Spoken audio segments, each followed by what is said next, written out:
What's up everyone, my name's Ethan, and today we'll be taking a dive into the Ecdysis Lore Book.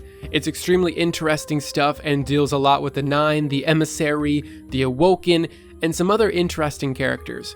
Unlike my usual videos, I thought I might as well dive into some lore and recap the entire book, and the story of it, to add some context to the Invitations of the Nine videos I've been uploading. Yeah, I usually don't do lore videos, but I thought this would be cool to try out. So buckle up, because we've got a lot to cover. Alright, so the main character of our story is Nazia Sarwar. She originally was a human caretaker aboard the Exodus Green, also called the Yang Lewei, a colony spaceship that left Earth to find a habitable planet away from the Traveler. Unfortunately, they ran into the darkness on this journey, and in an effort to push back the darkness, coincidentally at the same time, the Traveler released a beam of light against the darkness, and it was so powerful that it basically caused a singularity, a black hole. This is actually a thing in theoretical physics, believe it or not. There's a thing called a Kugelblitz, the German word for ball lightning, which basically is a black hole that was formed by a concentration of intense heat and radiation. Pretty cool. Not to mention the Yang Lewei is named after the first person sent into space by the Chinese space program in real life. Alright, we're getting a little off track here, I'm sorry. So the black hole is created at the exact moment the ship is getting swallowed by the darkness, and the ship falls into it, along with 40,900 people on board. This is the event that created the Awoken, and Mara Sov was the first to enter this new pocket universe, and she got to decide the rules of the universe. I remember everything about the day I was born. I still bear the scars.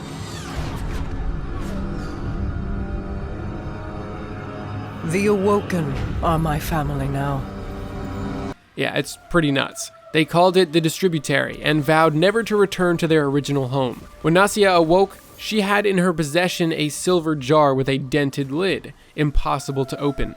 She named herself Nasan Ar and began living the life in this new place, building a community and fostering a village, but she wasn't truly happy. Eventually, she crossed paths with Sjur Eido, who would eventually become the first Queen's Wrath for the future Queen Mara Sov. Over time and through many conversations, Nasan gets closer to Mara, becoming her unconventional counselor. Eventually, Nasan tells Mara she wants to leave to go back home and spread the word about the Queen back on Earth. If you go, you cannot come back, Mara tells her. So she packs her things, a survival kit, a hunting rifle, and the tarnished silver jar, and heads back to Earth. She wanders through the prairies, finding no others like her, and in less than 2 weeks, while she is sleeping at her lonely campsite one night, a band of Risen kill her in her sleep. Risen are the very first guardians resurrected from the dead in a place with no leadership, no order, and nothing but the dark age that followed the collapse. The immortal warlords ruled with force over pockets of humanity, taking what they wanted and waging war on each other for power and territory. And it wasn't until the Iron Lords, Risen who came together to protect humanity, brought an eventual end to them. Nasan, though, got a second chance. She was resurrected as a Titan by a ghost who gave her the name Orin. She learned to fight and scavenge on her own against the Risen and the fallen invaders, until one day she was pinned down in a box canyon, out of ammunition against a gang of 6 mercenaries. This is where the Pilgrim Guard, an order of Titans sworn to protecting the refugees of humanity, would eventually find and save her. They then went on to invite her to join them, bestowing her with her own warhammer as tall as Orin herself. Along its grip, they engrave the words, "I am the end of all things." Welcome to the end of all things. In tidy block print. From that day on, Orin spent decades with the Guard, and it suited her for a while, eradicating warlords and fallen and protecting mortal civilians, but after a while, she was unhappy. She didn't want to be a symbol or a soldier. Orin and the Pilgrim Guard eventually made their way south to a large settlement some were calling the Last Safe City, but at the time it was just more of tents and muddy pathways. The Guard didn't stay long though, as they readied for an 18th-month expedition through the far north, and Orin chose to stay behind. During her time in the city, she met an Awoken pilot from the reef named Namchi.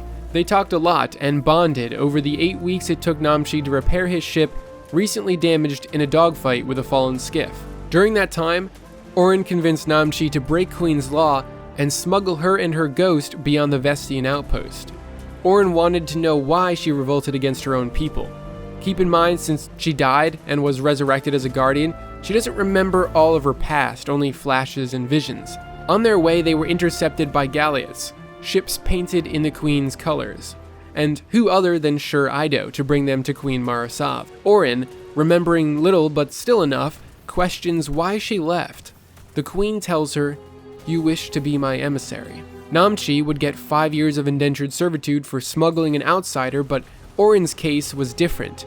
Since she was not the same person as before she was killed, she could not be held accountable for her past oaths. But she did engage in winning trespass, so she would be required to sacrifice a boon, an unnamed future debt to the Queen. Orin gladly accepts and then returns to Earth. When she returned, the Pilgrim Guards numbered had quintupled. They wore the title of Guardians now. Orin kept in contact with Namchi, still wanting to know what humanity wanted to achieve before the collapse. Namchi and Orin would travel the inner planets together in his ship, spending centuries happily discovering and living different lives. But one day, Orin receives a call from Marasav. It was Sjur Eido. She had died. Mara now requested her boon, the first time she would dare to trust a Guardian. She wanted to know who was responsible, and all that remained as a clue was a strange coin left with the body. So Orin's search for the killer leads deep into a sublunar cavern, and instead of enemies, she finds a half-man with grasping tentacles where his face should be. As the man reaches into his robes, Orin strikes him down with her warhammer, and a tarnished silver jar slips from his fingers. She punctures the jar's dented lid and pours out what's inside. A thin stream of pale gray powder lands in her gloved palm. "Dust returns, it ever returns," the man says, but when she looks up, he's gone. From this point on, Orin begins experiencing waking hallucinations. Strangers speak to her in languages she cannot understand. It is not horrifying, but lonely, and it grows worse until it's not possible to tell the difference between day and dream. On the day that Namchi dies, no one can reach Orin, and she does not find out for months. But when she does find out, she does so through a transcript of his last words. This is the day she meets Wu Ming. He comforts her, shows empathy. He speaks of his own loneliness, confesses his fears, how he never asked for the gift of the light. They make excuses to meet again and again. In every conversation they share more and more truths. But eventually, something changed. Orin saw nothing but lies. She starts to see him as not Wu Ming, but instead as a man named Eli, a man named Dredge and Hope. Not vulnerable, but a con man, a murderer, a coward. Not her friend, instead he's just waiting to make his move. She feels stupid to have fallen for his lies, and she leaves. And at that moment, so too does the light. Something has been severed, and she's no longer her old self. We're not sure exactly what Wu Ming lied about, or if Orin just went batshit crazy. That's kind of left up to interpretation right now. So she leaves to find the Nine, and the Techians name her Orin the Lost. Interestingly enough, there's actually a line of dialogue that references this that you can get when you're doing one of those Techian learning patrols in the Dreaming City. Queen's foil. Orin the Lost stole several of these plants before she embarked on her fool's journey into the heliopause. I tried to warn her, but her curiosity was overwhelming. She did not listen to me. Orin then ventures out beyond the heliopause, the edge of the universe, the edge of where the Traveler's Light reaches. It's a long walk, a sudden death. She emerges anew as an emissary of the Nine, and the last line of the lore book reads, "They expect to claim her will, but she clenches it a little tighter. Her gift can end wars." So yeah, I told you this stuff was crazy. So in this book, we learn a lot of different things. We learn that the emissary we've been speaking to in Trials of the Nine and in The Reckoning used to be human. Then she became an Awoken, then was turned into a guardian named Orin, before her eventual transformation into the emissary of the Nine. She befriended the Queen. And do remind them, I have shown more than enough patience. It was a friend once, a confidant. Now it is a shell. But she also befriended someone else, the Drifter, Wu Ming, Eli, Dredge and Hope. Yeah, the Drifter used all of those names. Remember in week 1 when the emissary greets him as Dredgen and he says, "Not anymore"? Dredgen. No, not anymore. It's Drifter now. This adds an entirely new layer of depth to his character because now we know he's not only making deals with the Nine, but he once actually knew the emissary. And thanks to the entry called Potential in the Stolen Intelligence lore book, we know that he's well aware that the emissary is Orin. From this entry, it seems like the Nine are trying to give the Drifter visions, and he's seemingly hearing voices all of the time, similar to what happened to Orin. Except unlike her, he seems to be rejecting the Nine, either because he's strong enough or crazy enough. He says he has rejected the Traveler's dogma for years, and that he controls his own fate, and won't be twisted by the Nine's games. And we get this voice line from the Emissary in the Reckoning that makes it all more interesting. The Dredgen presents a special prize to the Nine. He is an anomaly, an elemental balance, a grand experiment. So that's a lot to take in and think about. What does this mean for the future, though? What games are the Nine playing? And should we really trust the Drifter?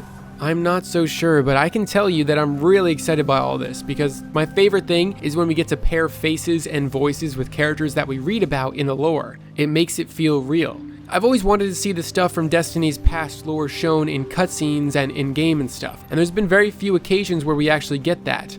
The only two I can think of are the cutscene with the Iron Lords fighting Siva, which was one of the most badass cutscenes ever, and the Zavala story trailer for Destiny 2. But I'm happy that Bungie is putting more and more of this stuff in the game, at least in audio form. We had the Dark Forest holograms for the subclass missions that played audio clips from the old Grimoire cards. We got the Drifter audio tapes, and with the Invitations of the Nine, we're actually getting to look into the past more. All I can say is well done, Bungie. I would literally die though if I got to see a cutscene from one of the major battles from the past Destiny lore. I mean, we can all agree that the opening Taken King cutscene was probably the best cutscene ever to exist in Destiny, right? I imagine that, but for the Battle of Six Fronts or Twilight Gap. That would be insane. Anyway, that's enough rambling. I hope you enjoyed the video, and if you want to see me dive into more lore in the future, be sure to let me know. Thanks for watching, everyone.